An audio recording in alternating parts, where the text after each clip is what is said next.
Let me tell my grandpa.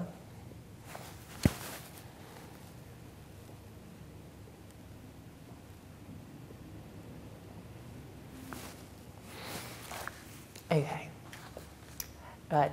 Hello. My name is Pathanapong or Oat Montien. I am from originally Thailand, and I've been living in London working as an artist and a museum educator here at Museum of Childhood in Bethnal Green. You're going to tell us about Nang Patalong? Yes.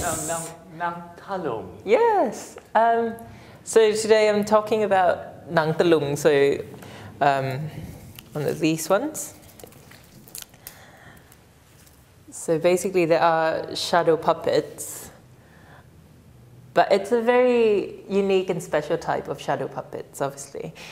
In Thailand you also have different type of shadow puppets, for example Nang Yai, which is a lot more bigger, more grand. Nang Yai would go up for about 2 meters high. Nang Talung is a lot more humble, but it's my favorite because it links with my family history. My grandfather loved Nang Talung, and that's kind of my memory of him through these puppets. So where should I begin? Basically, when I first volunteering here at the museum a few years back, when I first came here, I noticed that they do have shadow puppets on display, but they were Javanese shadow puppets upstairs, which I was like, okay, it's interesting, but it was not from Thailand.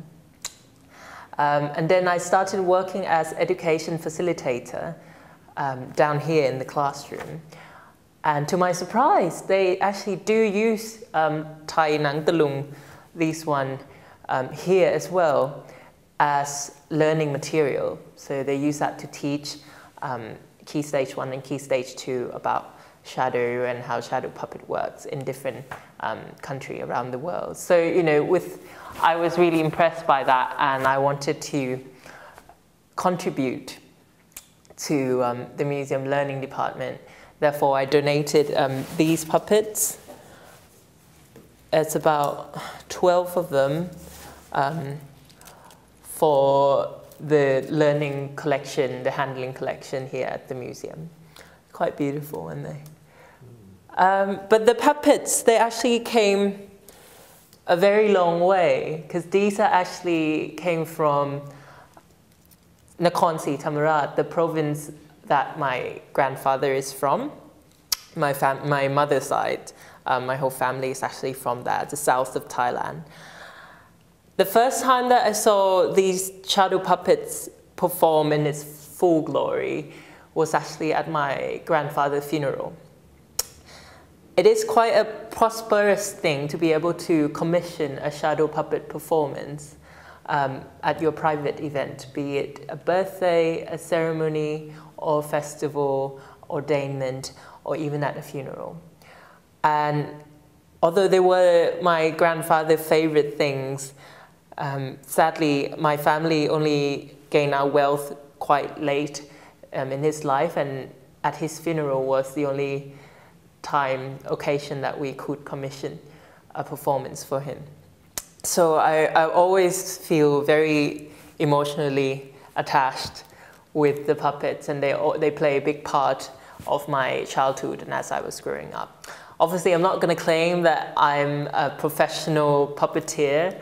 I do not perform puppets for a living. And the knowledge that I know of shadow puppets are only through first-hand research, first-hand encounter, so they're quite limited. Nevertheless, I use puppets in my artwork because, you know, it's a big part of my identity as an artist, and it forms a big part of my life. So by using them in my artwork, I hope to translate these personal experiences for my audience, be it, you know, in the gallery or in a museum, to even just give them a little taster of the magic that I fell in love with through these puppets as I was growing up. So that's how these puppets came about. And now that they live in this museum, maybe I can tell you a bit more about them as we go on, because they do have fascinating stories. So, go. It's a folk art, isn't it? Yes. What I love about Nang Talung, which is different to other type of shadow puppet, is that it's very much about the people. Nang Yai, although performed in royal ceremonies and in national theatres, they're quite strict and limited in terms of what they do. So they would do a sacred story of Ramayana, all the puppets would look the same, and you can kind of tell which kind of character they are, whether it be Sita or Rama, or the giants and all that. Which also, you see that in Nang Talung as well. But Nang Talung is a lot more about the community. They are said to be from India and then go through Java and came to south of Thailand. Therefore, you have a quite similar movement to the Javanese shadow puppets. So you would have one arm static and one actually moving. And what's special about them is that the stories that they tell actually transform, and there's new stories with the new places that they go to. And that is done through these comics characters. So you have quite different type of puppets. Actually, there are 5 types. So there are the holy ones. So you have the god, you have Shiva, you have the hermit, you have the main characters. So things like, the main protagonist. And then you have these ones, which are my favorite, the comics character. And these comic characters actually are based on real people. So for example, we got this one, which is possibly the most popular shadow puppet of all time, which is Theng. Theng is actually based on a person from Songkhla province in Thailand, and he was said, according to legend, that he used to work as a shrimp fisher. So he'd go and catch shrimps and also make all sorts of alcoholic drinks from coconut and from a different type of sugar. So, you can see a particular feature. For example, his finger here looks like it's been bloated at the end. That kind of reference his incident with one of the shrimp fishing, apparently. So, there's a lot of stories, a lot of myth that kind of create each of these characters. And as we go on, even today, new characters are being created by the new craftsmen, by the new puppeteer, based on the people that they have encountered. So just to show an example of that, I've got here a very modern looking one. This is supposedly, it could be used as a protagonist, but also it could be used as a introductor for the show. So in each show you have a few acts, and one of the acts would be an introductor. He would come on and he would tell you what the theatre would perform today. And the introductor is supposed to resemblance the puppeteer.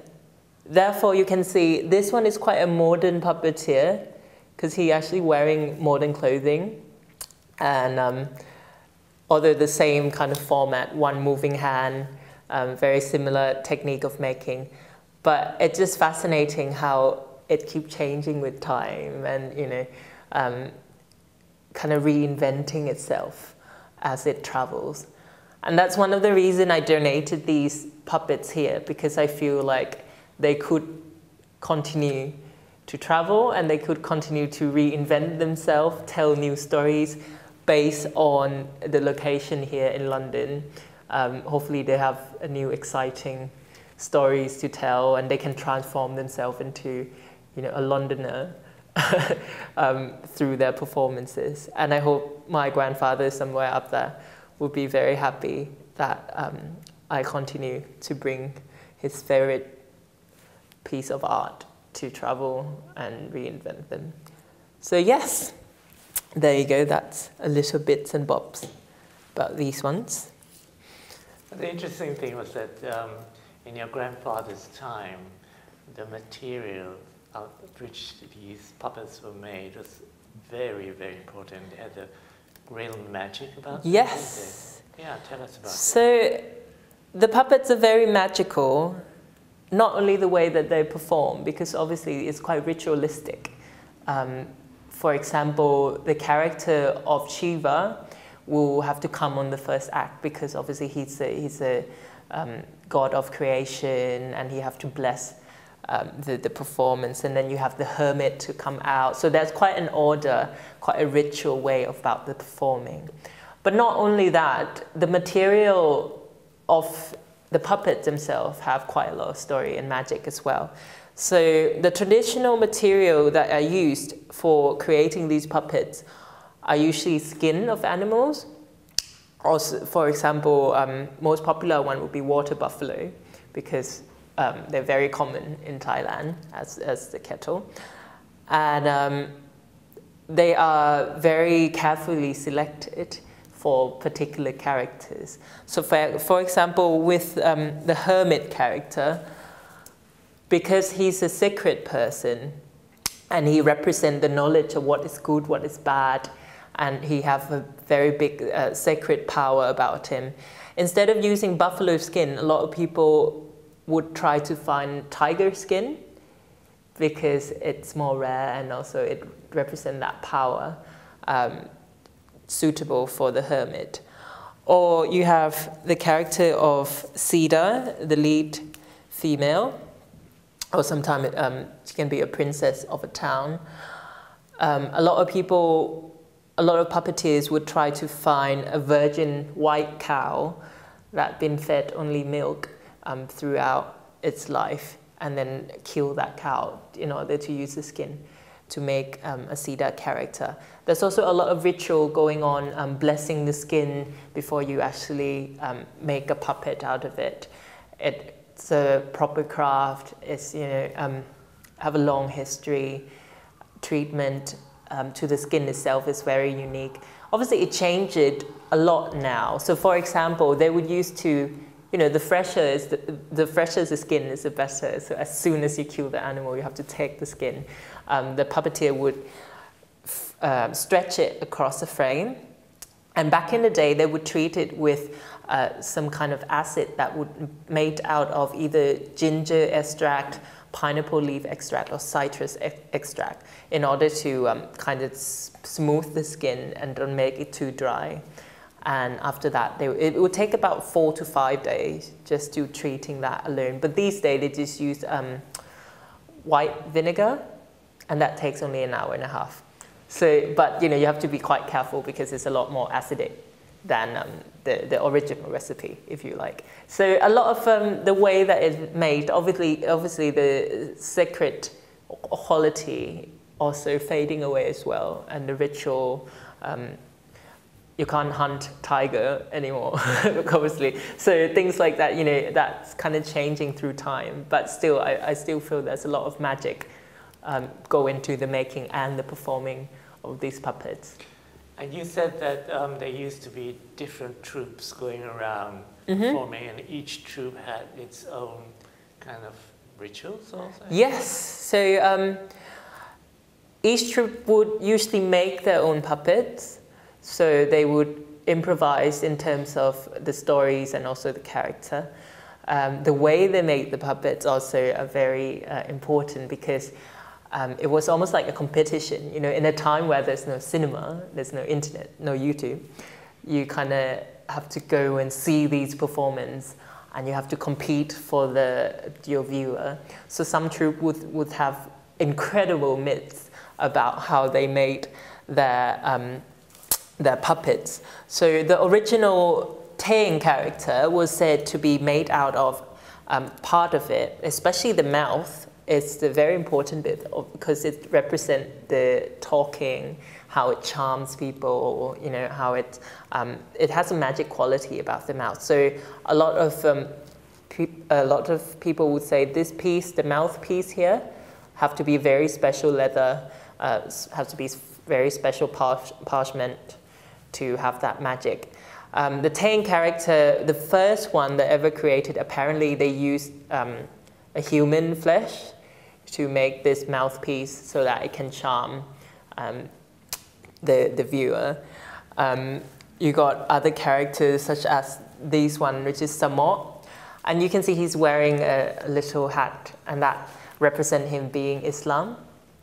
Again, you know, going back to the fact that this art of shadow puppet travels from different Southeast Asian countries, and they kind of meet in the south of Thailand, and that's where all sorts of culture happens, you know. So we can see that in the puppets as well. You've got the Islamic one, you got Chinese one, you got traditional Thai. So you see different elements. But this one, Samot in particular, there's legends about how his mouthpiece here were created with a scrotum of an Islamic man in order for it to have this mythical magic to charm people.